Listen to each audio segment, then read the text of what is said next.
आज हम करने जा रहे हैं इलेक्ट्रिसिटी का इम्पोर्टेंट फॉर्मूले, उसके ऐसे यूनिट्स और सिंबल्स और इम्पोर्टेंट रिलेशनशिप सिर्फ 5 मिनट में। स्टूडेंट्स, आप इन सबका एक स्क्रीनशॉट ले सकते हैं, आपको एक ही जगह पर सारी चीज़ें अवेलेबल हो गई हैं। तो चलिए क्विकली इन्हें करते हैं सिर्फ 5 मिनट में। सबसे पहले हमारे इम्पोर्टेंट फॉर्मूले हैं current equal to charge upon time, potential difference equal to W by Q यानी work done upon charge.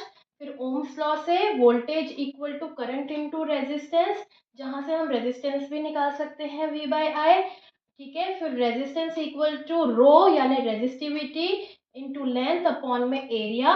Rho equal to, यहीं से ही हमारे पास रो की वैल्यू आती है R into A by L.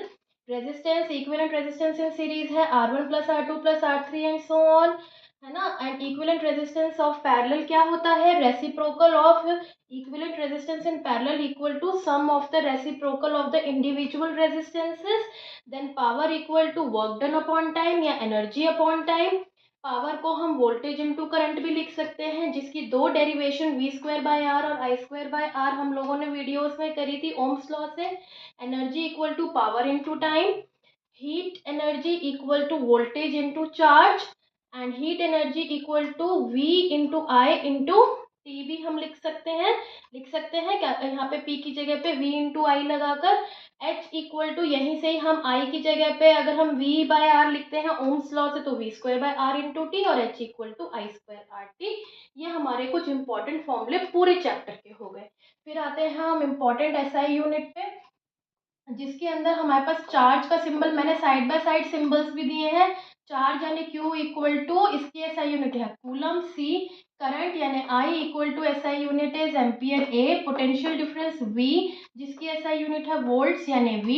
Resistance R, इसकी एसआई यूनिट है ओम्स, यानी कि ग्रीक लेटर में हम इस तरीके से बनाते हैं। रेजिस्टिविटी यानी रो, इसकी एसआई यूनिट है ओम मीटर, इस तरीके से लिखेंगे। पावर की है यानी P इक्वल टू वॉट्स यानी W से हम रिप्रेजेंट करते हैं। वर्क डन W से करते हैं। जूल्स, इसकी एसआई यूनिट है J से रिप्रेजेंट करते हैं। एनर्जी E की एसआई यूनिट है joules. Commercial unit of energy जो है वो है आपकी किलोवाट आवर, ये इसकी एसआई यूनिट नहीं, ये इसकी कमर्शियल यूनिट है। kWh से रिप्रेजेंट करते हैं, और टाइम की आप सभी को बताया सेकेंड से रिप्रेजेंट करते हैं। फिर हम आते हैं इलेक्ट्रिकल सिंबल्स में, जो इलेक्ट्रिक सर्किट में बहुत यूजफुल है। सेल में एक बड़ी डंडी एक छोटी डंडी, यानी कि ये बड़ा वाला जो लाइन होती है, बड़ी वाली होती है पॉजिटिव टर्मिनल, छोटी वाली नेगेटिव। दो सेल को मिलाकर एक बैटरी बन गई, ये हो गया ammeter voltmeter.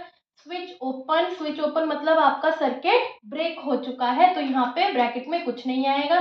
Switch close का मतलब आपका सर्किट कनेक्ट हो गया है, बल्ब ग्लो करेगा, एक डॉट आएगा। ये वायर का जॉइंट है, ये बल्ब, ये रेजिस्टर, ये वेरिएबल रेजिस्टेंसेस के दो सिंबल है, कोई भी लिख सकते हैं। Connecting wire and wire crossing without joining, एक ब्रेक दिखा देंगे। फिर आते हैं इंपॉर्टेंट रिलेशंस, जैसे charge on one electron is 1.6 into 10⁻⁻19 Coulomb's. 1 coulomb of charge, एक कूलम ऑफ चार्ज में कितने इलेक्ट्रॉन्स होते हैं? 6.25 इंटू 10⁻18 इलेक्ट्रॉन्स। इसकी डेरिवेशन करवाई हुई है आपको। 1 kilowatt hour equal to 3.6 into 10⁻6 joules है। इसकी भी हमने एक्सपैंडेड फॉर्म करी हुई है। 1 horsepower equal to 746 watts, यानी न्यूमेरिकल्स में अगर 1 वॉट की आपके पास वैल्यू आ जाती है, तो 1 हॉर्स पावर की ढूंढनी है तो उसको 746 से मल्टीप्लाई करेंगे।